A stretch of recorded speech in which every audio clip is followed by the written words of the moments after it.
Merida, the only Disney princess from Pixar, one whose crazy hair brought me realistic hair expectation goals, which is why I have my hair a little bit crazier today in honor of that, and a princess whose story taught me a lot about the importance of a young lady's relationship with her mother or a mother figure. After viewing this movie for the first time in theaters way back in 2012, just after my 17th birthday, Merida instantly became my second favorite Disney princess, only being beaten out by the equally awesome Rapunzel from Tangled. While there were several moments in this film that had me tearing up, the one that left the strongest impression on me was the scene where Merida is trying to stall the lords in the castle, while her mother, in bear form, is trying to get upstairs to the tapestry. Why? Well, that's what I want to talk about today.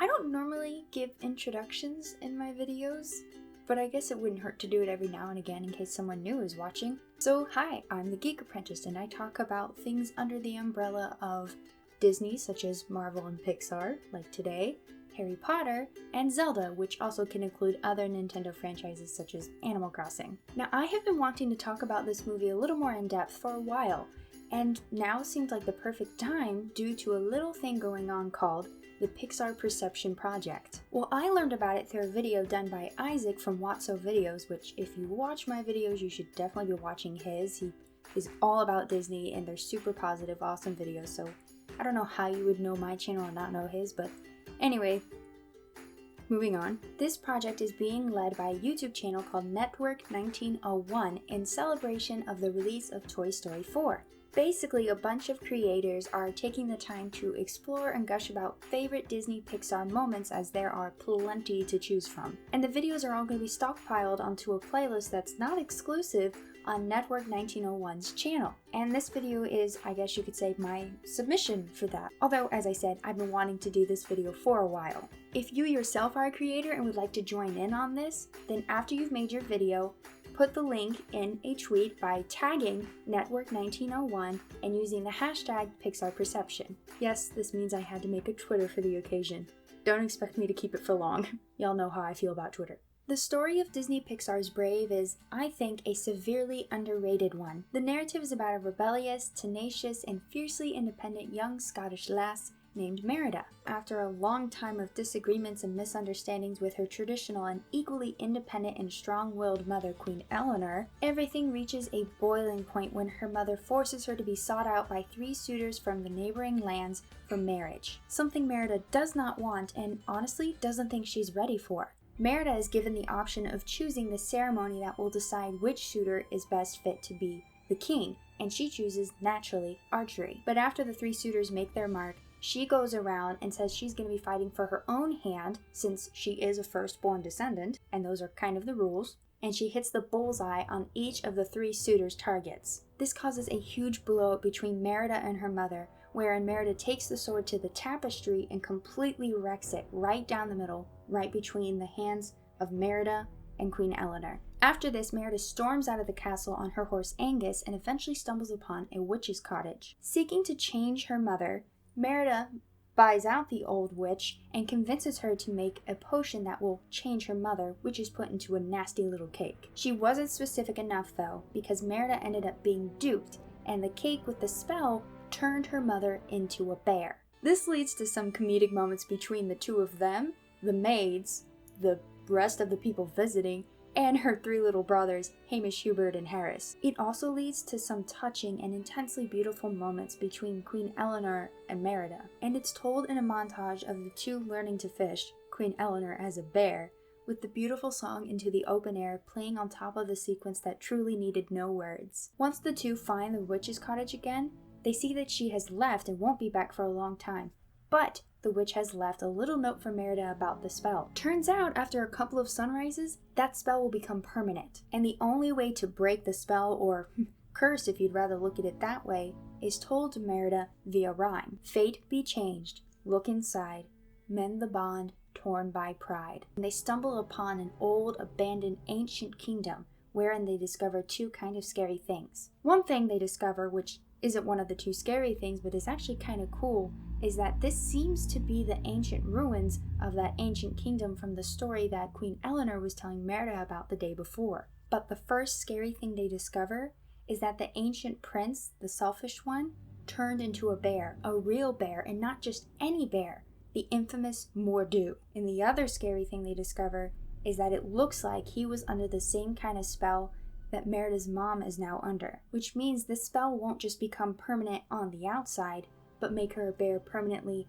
on the inside too, as if they didn't already have enough urgency trying to get rid of this spell. Fate be changed, look inside, mend the bond torn by pride. Merida takes this to mean the tapestry that she quite literally tore the bond in after the dispute with her mother. So the two of them begin rushing back to the castle. Once they reach the castle, Merida attempts to distract the lords and the suitors and all the people from the other lands, while Queen Elinor is trying to sneak upstairs to get to the tapestry. Eventually Merida is able to get back to her mother and the tapestry, but before they can even begin mending the tapestry, they are interrupted by the Bear King himself, the vengeful but also hilarious King Fergus himself. He believes this to be the bear Mor'du, the one that took his leg years and years ago when Merida was just a little girl. Naturally, he tries to kill this bear, which is Queen Elinor, who manages to run away, but Merida is unsuccessful in trying to convince her father that it's actually her mother, which I kinda don't blame him for not believing her, all things considered. Thinking she's crazy, King Fergus has her locked in her room. Finally, Merida is able to escape her room and start going after her mother with the help of her three little brothers, who are now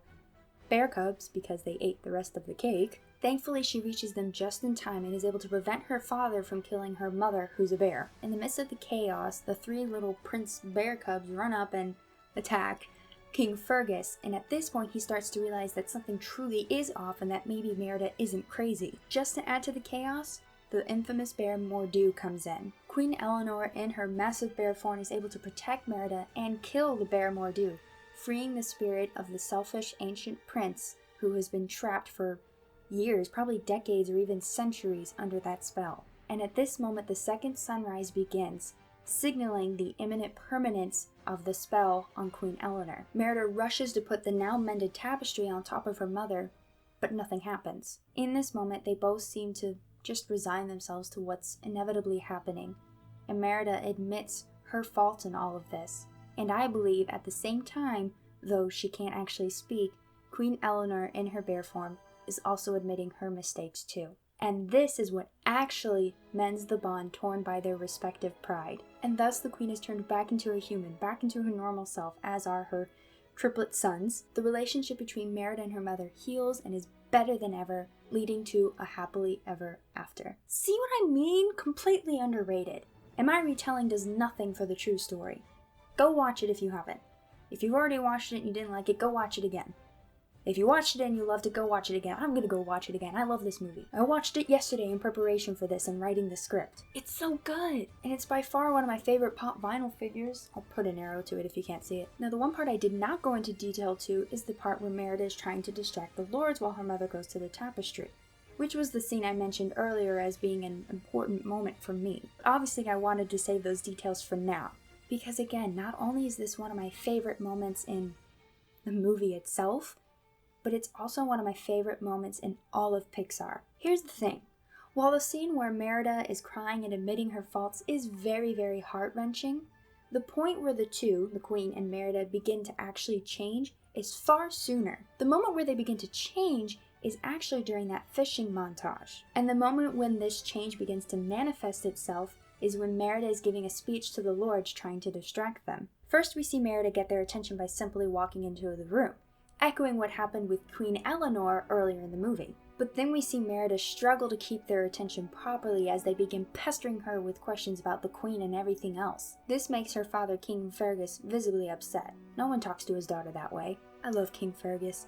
He's so funny and clearly loves his family a lot. This does not last long though, as Merida certainly takes after her father in her ways of getting everyone's attention. Once she has their eyes and ears, she then struggles with what to even talk about. So she begins telling the story/legend of the ancient kingdom, which apparently everyone already knows. This is very important though, as it tells us, the audience, that Merida was truly listening to her mother, just not obeying.